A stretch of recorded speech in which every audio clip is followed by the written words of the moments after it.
Le chantier est d'ampleur.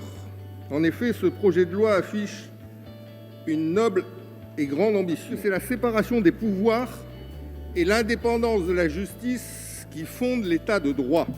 Je ne suis pas magistrat non plus, donc j'ai une expertise proche de zéro.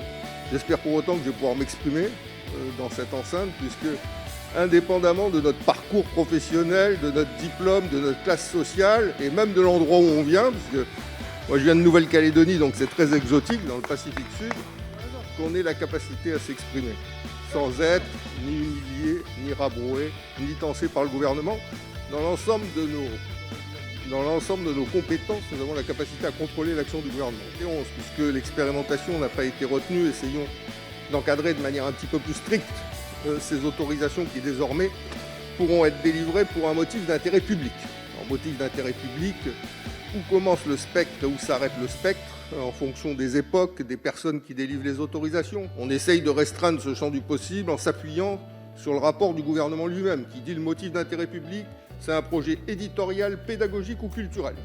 Mais ça, éditorial, pédagogique ou culturel, c'est trop restreint. Il faut rester un motif d'intérêt public parce que c'est suffisamment open bar pour qu'on puisse autoriser un peu tout. Non, ça prouve bien que le motif d'intérêt public, tel que défini dans le rapport du gouvernement, c'est pas celui qui est envisagé par le gouvernement aujourd'hui. Je m'excuse auprès du ministre, c'est un amendement non judicieux.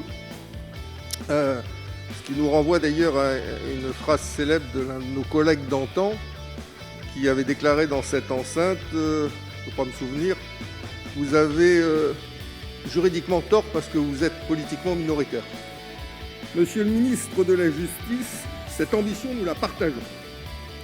Et nous sommes heureux que vous la partagiez avec nous désormais, puisque vous déclariez il y a peu: j'ai davantage confiance dans la cuisine de mon pays que dans sa justice.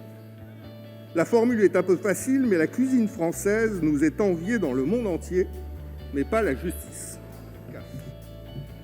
C'est une institution mal aimée par nos compatriotes. La seule institution plus mal aimée encore, ce sont les partis politiques. C'est dire l'ampleur du désamour à l'égard de la justice de notre pays. Le projet de loi pour la confiance dans l'institution judiciaire.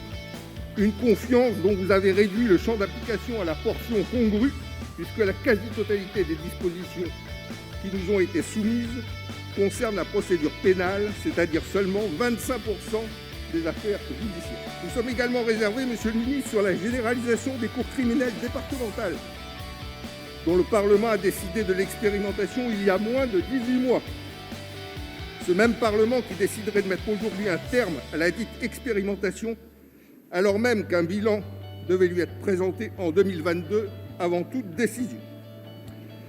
Sur la réduction automatique des peines, Monsieur le ministre, nos concitoyens n'y comprennent plus rien. Alors, Monsieur le ministre, votre texte ne restaurera nulle confiance dans l'institution judiciaire. Après le vote.